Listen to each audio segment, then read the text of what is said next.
Ola, que tal, como están? Benvidos un día máis ao Faladoiro. O primeiro que facemos é o de sempre, saudar a todos os que nos seguen a través de Correo Televisión, a través de Radio Obradoiro e a través do canal 27 Barbanza. Avanzamos rapidamente porque non son poucos os temas dos que nos queremos ocupar hoxe.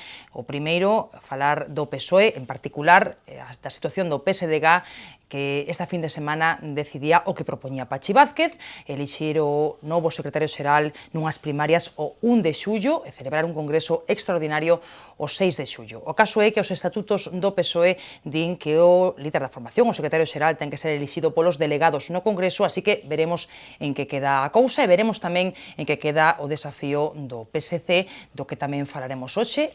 Iso por unha banda, logo nos ocuparemos, como é costume, da situación no Concello de Santiago.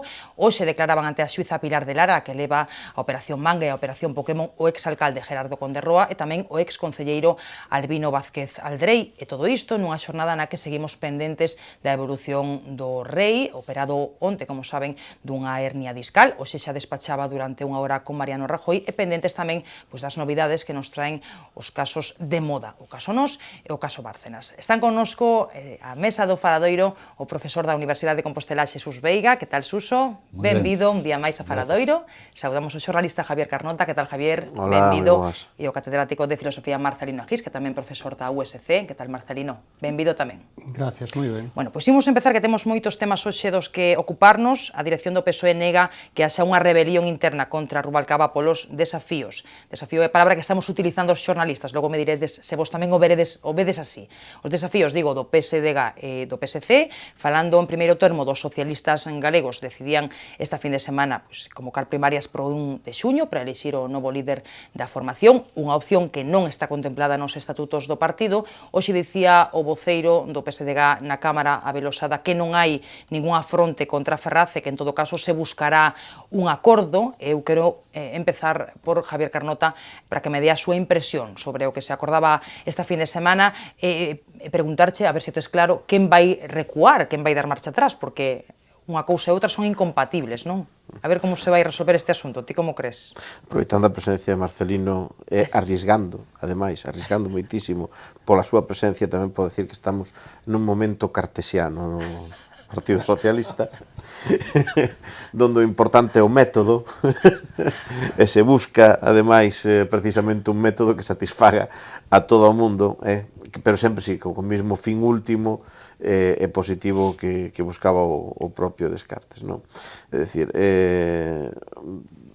houve unha discusión que efectivamente non é metodolóxica, é estatutaria, evidentemente, pero sí é certo que eso provocou non un enfrentamento, senón unha diferencia de interpretación dos estatutos con respecto de Ferraz nun momento que procedimentalmente coincidiu moi mal, é dicir, coincidiu nun momento en que o PSC, non, pois por cuestións, eu creo que de riguroso interese local ou como que era nacional, non, en Cataluña, pois si provoca un enfrentamento respecto a unha cuestión soberanista, non? Entonces, bueno, pois nese mismo colacao se mezclaron os dous cacaos, pero eran dous cacaos diferentes. A resposta de, quizá incluso para evidenciar precisamente que non había ese enfrentamento directo con Ferraz, non había ninguna discrepancia ca dirección socialista federal, o Comité Nacional, a executiva de Pachi Vázquez, decide de algún xeito trocar o nombre, non? E falar de unha consulta ás bases do partido, á militancia, que, de feito, no que é o proceso que máis ou menos se adiantou ali, pero que despois tería que ser máis detallado, e quizáis incluso pois, a propia executiva e o próximo Comité Nacional facer un regulamento desa consulta, non? Pero que viñan a ser moi semellantes ao que foron as últimas primarias dentro do Partido Socialista, se ben deixaban a elección definitiva do secretario xeral a un congreso que se faría xusto ao mes seguinte cos delegados, un congreso extraordinario que seguramente pola historia do propio PSDG os televidentes coñecerán como é ese proceso, que non é un proceso tan longo como dun congreso ordinario, sino que se resolve incluso a mellor nunha propia única xornada, ou como máximo en dúas, se pode resolver, porque do que se trata é de escoller unha nova dirección, non? De cara a despois facer un congreso ordinario, unha conferencia política para mirar as directrices dos vindeiros anos a levar adiante pola propia dirección, non? Entonces, consulta, chamémoslle consulta, eso foi aprobado por a unanimidade do Comité Nacional, donde en este momento estaban presentes tamén todos os aspirantes, por decirlo así, a Secretaría Xeral nese congreso que tería lugar o 1 de xullo.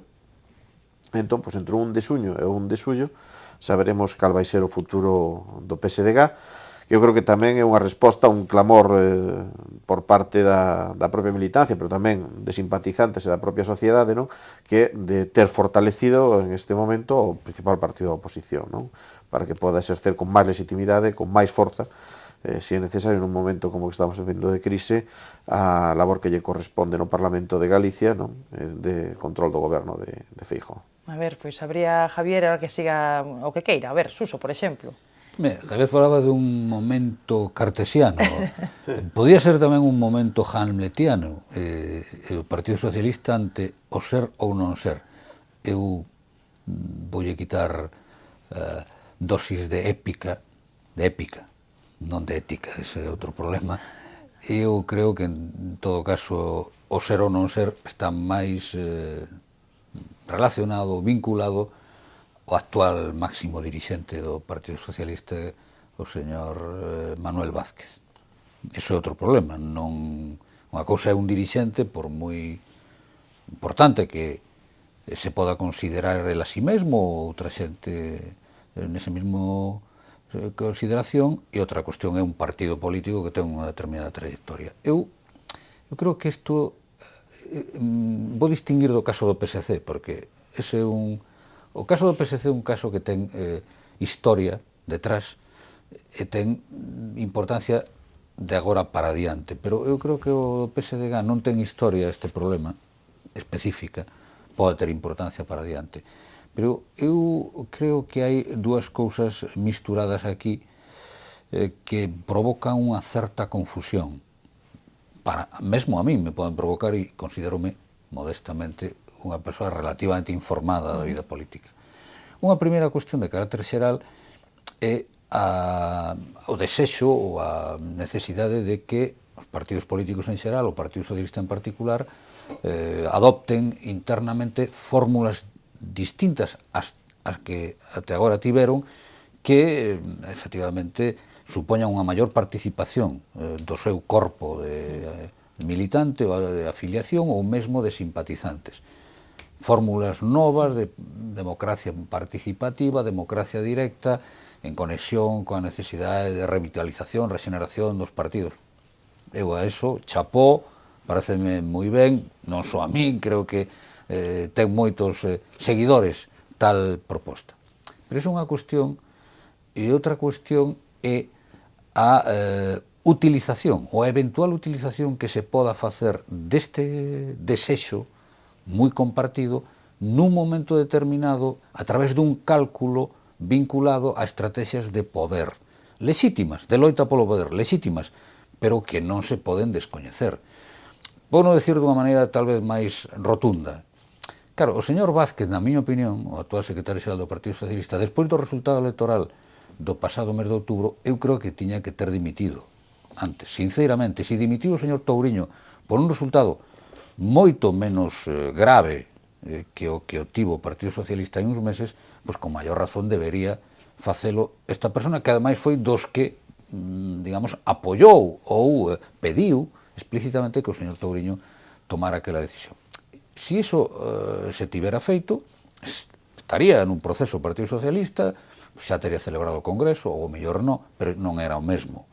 Porque eu, claro, teño a mosca detrás da orella, e eu non sei se o señor Vázquez saca este coello, permíteseme a metáfora da chisteira, para gañar tempo e prolongar mediante un conflicto mesmo ca dirección federal do partido prolongar a convocatoria real dese congreso e mesmo, nese sentido, pois, que cambien as expectativas en canto aos candidatos que se presenten ao mesmo. Entón, eu creo que si esta segunda parte é a que menos me gusta, porque reincide nun asunto que precisamente había que desterrar das organizacións políticas, esta imaxe de que os dirixentes, ou unha parte dos dirixentes, están facendo cálculos porque o que máis lles interesa é a disputa, digamos, insisto, lexítima en xeral, pero a disputa de parcelas de poder. E isto é unha imaxe demoledora no actual contexto que vivimos. A ver, Marcelino, como ve? Bueno, sobre isto último que apuntaba Suso tamén. Sí, eu en principio retomo o símil filosófico, porque efectivamente, por unha parte, isto ten que ver co discurso do método de Descartes, pero por outra ten que ver coa obra del espírito de las leyes de Montesquieu, porque aquí en definitiva todos estamos de acordo que os partidos deberían ter unha maior transparencia e unha maior participación dos seus militantes para escoller os seus líderes. O que sucede é que lamentablemente neste caso nos estatutos do Partido Socialista non está contemplado, entonces provócase unha tensión. Unha tensión, ademais, nun momento, como xa dixo Suso e tamén Javier, un momento especialmente difícil para Rubalcaba, pero, a pesar desto, xa xurdiron voces en Madrid, por exemplo, a de Tomás Gómez, que decía que lle parece moi interesante, moi feliz a iniciativa do Partido Socialista en Galicia. E é que efectivamente hai, porque si esquecemos por un momento que o partido non contempla explícitamente esta posibilidad, ou polo menos habría que interpretar moi a fondo o espírito das leis, a idea é magnífica, darlle a voz aos militantes, darlle a voz aos simpatizantes e elexir entre todos os candidatos posibles unha persona que debe sustituir ao actual secretario xeral, porque a mí o que me parece indiscutible é que o señor Pachi Vázquez, a vista dos resultados electorales, debería deixalo por iniciativa propia e non amarrarse a silla como está facendo, porque iso é un dano bastante grave, bastante serio, que lle está facendo o seu propio partido. Claro, o problema é que antes de lanzar ese reto, o Partido Socialista en Madrid, que pasa por momentos difíciles, debería ter falado, ter negociado, ter buscado fórmulas, ter reflexionado sobre o método, sobre o procedimento, e non o fixo, non? En todo caso, eu sí que aplaudo que a fórmula sirva para dar a voz a todos os militantes e facer que a democracia dunha vez entre nos partidos. Neste caso, eu desde logo valoro a valentía e incluso a audacia de ter presentado esa proposta, porque ademais aquí en Galicia o Partido Socialista ten destacados dirixentes que xa manifestaron explícitamente que queren concurrir a unhas hipotéticas primarias.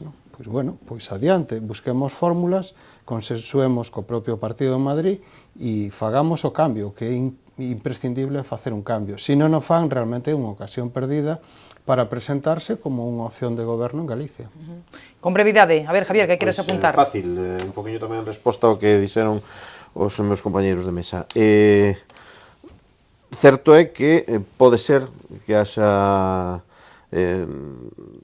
polo menos a tentación de ver o devir dos acontecementos levan á conclusión de que poda existir un intento de aproveitamento estratégico do que é unha medida extraordinariamente avanzada, non? Que é o paso á militancia previo ao paso á cidadanía para a escolla dos secretarios xerais ou dos máximos dirixentes e das direccións dos partidos políticos. Eu creo que é un paso que hai que ir avanzando cara aí, que seguramente o Partido Socialista, que xa en outros casos ten demostrado pois ser avanzadilla en este tipo de cuestións, como foron pois, nas primarias Zapatero, etcétera, etcétera. O que sí é certo é que hai unha consecuencia da crise, eu creo, ou das circunstancias nas que se deron as últimas eleccións nas que se quedaron prácticamente todos, é dicir, tamén no BNG se queda Jorquera, tamén en Madrid se queda Rubalcaba. Parece que hai unha sensación un pouco de que hai que aguantar en este momento, non destrozar demasiado o que o órgano de dirección, a estrutura do partido non vai ser que rache demasiado e non seamos capaces de volver a compoñelo, cosa que creo sinceramente que é un erro, porque precisamente das crisis, desas catarsis onde se produce, no momento así de necesidade dun revulsivo importante, no? Entonces, como eso xa é inevitable, xa sucedeu así, eu creo que a idea da consulta no fondo non é nada mala. Que falta? Pois quizá falta un pelín máis de énfase cando o secretario xeral do Partido Socialista, que eu creo que en algunhas ocasións o ten así comunicado, pero quizá lle falta énfase, ou lle falta que tamén se lle quera escoitar nese sentido, non mediáticamente, que non se vai a presentar, porque ele enfatiza cada vez que fai unha locución en público, incluso no propio Comité Nacional, donde el a apariencia que se aparta. Entón, pois sí que estaríamos diante do que podría ser unha medida tremendamente positiva e pioneira. Por eso tamén é certo que tamén non só inocentemente, sino porque estratégicamente lle convén a Tomás Gómez en Madrid, pois se apunta a este cabalo que parece ganador polo menos a longo plazo en todos os partidos. A ver, eu reitero que a medida en sí mesmo, digamos, é boa para maior participación, democracia dos partidos, maior sintonía que as demandas da sociedade. O problema está en que, digamos, no artellamento concreto, aquí e agora, dadas as circunstancias, porque, claro, nos partidos políticos, como en calquera organización humana, hai uns procedimentos, hai unhas regras, hai uns estatutos, que se poden mudar, sí, pero en principio, mesmo para mudalos hai que cumplilos. Digo porque senón entramos nunha dinámica de que por que aquí se cumpre nesto e non se cumpre noutra parte dos estatutos. Entón, que ocorre? Que este é un envite, digamos, unha pelota que lle coloca Pachi Vázquez no tellado da Executiva Federal. A Executiva Federal pode facer dúas cousas, decir, non, mire vostede, que o estatuto na man isto non se pode facer, polo tanto, rexeítase a idea, fagan vostedes un congreso, que, por certo, é o que está pedindo dende hai meses xa unha parte significativa da dirección e da militancia do Partido Socialista, un congreso rápido, que xa ao mellor se tiña que ter celebrado no actual mes de marzo. Ben, entón a Executiva Federal pode indicar eso, e en todo caso ese asunto xa se verá no marco desa conferencia estatal que van a ter no outono, e mentras tanto vostedes fagan un congreso cando queiran, pero fágano. Ou ben, podría, según ten trascendido en algún medio de comunicación, tomar a decisión de crear unha xestora, digamos, como unha reacción ante este envite da actual dirección, nomear unha xestora. Eu non creo que o faga isto, porque nomear unha xestora significa amplificar o conflicto. E precisamente eu non creo que o señor Rubalcaba, que xa ten bastante co asunto do PSC, lle interese, digamos, abrir un frente máis pronunciado aínda aquí. Pero, ben, en todo caso, imaginemos que a primeira resposta non hai posibilidades estatutarias, polo tanto, oiga, non hai nada que facer. Que vai facer o señor Vázquez ante esa resposta? Vaise declarar insumiso? No, pois seguimos adiante con isto que eu chamo primarias consultivas ou a consulta famosa. Vai facer iso ou non vai facer? Es que eu aí é onde me perdo un pouco, porque polo protagonista desta cuestión. A mí, se detrás desto houbera un movimento de base do Partido Socialista farto das, digamos, de que a vida interna estuvera máis ou menos controlada por determinados grupos de poder e dixeran, no, queremos unha regeneración e manifestámonos, bueno, tería outra visión da xugada, pero vendo isto... Si é o caso. Ou si é o caso. Tamén o hai. É que todos o piden, claro. Todos o piden. O que extraña desto é que surda da dirección, en vez de ser un empuse directo desas bases que reclaman o comité, que reclaman a celebración do Congreso Extraordinario de tempo, e que reclaman tamén a dimisión da actual dirección debido ao resultado electoral. A mí o que me falta precisamente é ese empuse das bases, que eu noto que despois os mismos representantes desas bases ou aqueles que aparecen os nomes nos abaixo firmantes, que son membros do Comité Nacional, pois o outro día levantaron a man apoyando a medida que propunaba o secretario xeral ata práctica unanimidade, non? É dicir, 10 abstencións nun caso con 2 votos negativos, na outra con 2 abstencións, non? Ou 3 abstencións. É que aquí o que se está dando é unha confusión completa e probablemente premeditada dos fins cos medios, porque en definitiva o obxectivo ten que ser o obxectivo tanto dunhas hipotéticas primarias como dun congreso a renovación. E renovación significa cambiar persoas e non tanto cambiar ideas, porque a idea pois son os sinais de identidade dun partido, pero sí cambiar a forma de transmitilos á sociedade, cambiar o discurso. Bueno, aquí a discusión sobre o medio está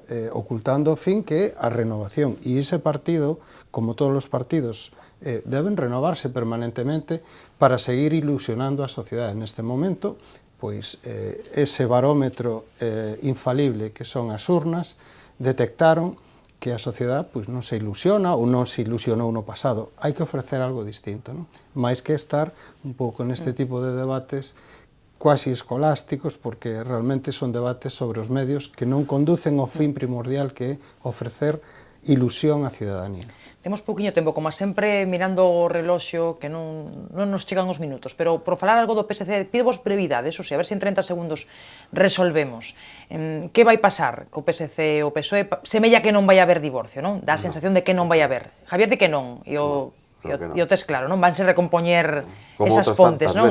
Como outras tantas veces, quero dicir, sempre foi unha relación complicada, moi difícil, despois tamén con unha balanza tamén moi complicada dentro do propio PSC de varias convivencia de varias ideoloxías, dun termómetro do nacionalismo dentro do propio PSC que vai moi en liña pois según as corrientes que en ese momento estea na dirección. Entonces eu creo que ahora mismo tocou un momento en que, bueno, pois se necesitaba un impulso, un posicionarse no medio de Esquerra e de CIU, e se escolleu un camiño e, bueno, pois as consecuencias son as que son, pero non creo que vayan máis alá e que pronto reinará a paz e a concordia. Non se presentará o PSOE as eleccións casuas 4 letras, non? Como suxería algún varón. O que sí é certo é que a mellor consecuencia desto si a pode ter a nivel parlamentario, a mellor, pois, que as votacións así un poquinho todavía truculentas no Congreso ou tal, xa houbera no Senado unha entesa que facía que os senadores do Partido Socialista de Cataluña pois tiveran unha orientación de votos a veces diferente. Bueno, pois a mellor sucede eso, pero non creo que vaya moito máis alá. Non vai chegar a sangue ao río. Eu tal vez non chegue o sangue ao rego por un sentimento de realpolitik, de pragmatismo político, porque as dúas partes xóganse moito, digamos, no curto prazo, seguramente. Agora, eu discrepo parcialmente da túa análise no sentido de que a pesar de que coñecemos e existiu na historia dos últimos 20-30 anos efectivamente zonas de contradición ou de discrepancia entre PSC e PSOE, atopámonos agora nun momento singular, non tanto por motivo do que lle pasara a cada un deles, sino por motivo como reflexo lóxico do que pasa na sociedade catalana e, digamos, na sociedade do conxunto do Estado. O sea, estamos ante unha encrucillada, ante unha situación na que os acordos até agora existentes, os consensos sociais, sobre todo no interior da sociedade catalana, sobre o encaixe de Cataluña no Estado español, están cuestionados, están tocados. É necesario, creo eu, digamos, revisar ese consenso, conseguir un novo consenso, que é a tarefa pendente, e xustamente no PSC e no PSOE, precisamente aí é onde máis se nota esa crise de encaixe de Cataluña no conxunto do Estado español. Son os que padecen máis ese problema porque, en realidade, os outros protagonistas, CIU nun caso ou o Partido Popular noutro, por razóns diferentes, non están tan afectados. Este é o meu... Por lo tanto, o problema é cualitativamente máis importante do que viña sendo a todo momento. As dificultades para resolvelo a medio plazo son maiores, inda que a curto plazo seguramente a cousa non estopará. A ver, Marcelino. Bueno, eu constatei, como todos os cidadáns, que no PSOE conviven culturas moi distintas. Por unha parte, escoitamos voces bastante radicales nas súas posicións, como foron Alfonso Guerra ou en Extremadura Vara, que decían pois, acabar esta historia que hasta aquí nos trouxo de unión co PSC e empezar con un Partido Socialista Obreiro Español en Cataluña. Por outra parte, Rubalcaba pois, tivo un xesto de demostrar a súa autoridade impoñendo unha sanción, pero en definitiva o partido que necesita son pontes para volver a integrar o PSC, obviamente, pola propia fortaleza do PSOE. E, en segundo lugar, eu creo que, porque a política española nestes momentos necesita integrar forzas que poidan ser interlocutores con Cataluña.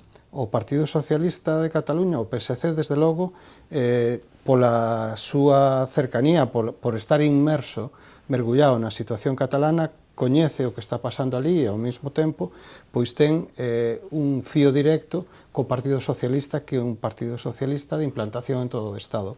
Esa ponte, desde logo, non se debería romper, como eles dixeron, por unha parte, por a propia conveniencia do Partido Socialista, pero, en segundo lugar, polo propio interese da política española, porque eu penso que sería unha desfeita, unha política de desintegración e sería ir contra a corrente dos tempos que vivimos. Por lo tanto, confío en que busquen fórmulas para entenderse. Rubalcaba, neste sentido, ten acreditada unha capacidade para negociar, para dialogar, para falar, e sei que atoparán estas fórmulas. E é necesario por esas dúas razóns, polo partido e pola política española no seu conxunto. Algúna cousa máis, Javier, que queres apuntar, pero moi breve, No, porque o que non me gustaría é desvincular, porque ademais así o parece, e moitas veces, o propio partido no goberno en Madrid mediáticamente se quere vender o caso catalán como se fora un caso que surde por unha idea de más, ¿no? É dicir, bueno, saquei da chisteira isto, é dicir, a situación a que chega a Cataluña é porque se esgota un camiño que comeza co desenvolvemento do Estado autonómico, non? E que tamén afecta a outras comunidades, nos ten que afectar a nós como galegos, nos ten que afectar ao País Vasco, ten que afectar a outras comunidades que se teñen desenvolvido tamén e teñen gañado tamén moito en identidade, en creación de legislación propia e de identidade propia ao longo deste tempo, e outras que precisamente tamén o teñen perdido, non? Hai un novo camiño por diante aí que eu creo que nos pillou moi mal, porque as grandes reformas que xa tiñamos que empezar a facer despois de 30 anos de democracia nos pillaron cunha crise moi grande e cunha maioría do goberno popular que vai impedir que todos estes movimentos se fan así a curto plazo, non? Ou polo menos cando creo que toda unha xeración se esperaba, non? A ver, algunha cousa máis, Suso, Marcelino? Sí, bueno, eu segundos, obviamente con esta última idea de que o modelo autonómico é un modelo esgotado, eu discrepo profundamente porque creo que ten moitas potencialidades. Naturalmente que todas as leis que nos damos se poden cambiar e hai que adaptalas aos tempos, pero a nosa experiencia, digamos, democrática e do Estado das Autonomías, desde logo, desde o meu punto de vista, ten moitas potencialidades. Polo momento permitiunos chegar hasta aquí respetando as diferencias, promocionando as linguas, as culturas, e creo que ten un potencial incluso político moi grande. O que sucede é que hai que buscar ententes e fórmulas para que isto poida seguir. A ver, Suso, que non teño tempo, unha mágoa, Esas ententes e ese diálogo que alude Marcelino non é só entre PSC e Partido Socialista, sino debería de ser entre o actual goberno do Estado, encabezado polo señor Rajoy, e o señor Artur Mas. E eu, lamentablemente, o día de hoxe, vexo o señor Rajoy encastelado nunha posición e sin mover ningunha ficha. Así, dende logo, auguro tempos conflictivos para a situación catalana. Bueno, decía solo un segundo, decía Durán e Lleida que CiU non debería perder a súa centralidade. Eu creo que Rajoy efectivamente foi cauto, foi parco en declaracións, foi moi prudente, e creo que neste caso quen pecou un pouco de imprudencia foi precisamente Artur Mas. Eu creo que un tema de falar e de falar devagar co goberno do Estado, incluso co conxunto das autonomías españolas, pero non facer unha arma revoladiza, porque realmente non beneficia a ninguén. Vai friccionar o funcionamento do Estado das autonomías no seu conxunto, as autonomías entre sí e determinadas autonomías co Estado. O camiño de Artur Mas creo que non é o que debemos suscribir. Oye, poderíamos seguir por aquí, pero non podemos. Temos que facer unha pausa para a publicidade e a volta abordar outros asuntos que nos interesa comentar. Así que nada, facemos un pequeno descanso, collemos folgos, volvemos de contado.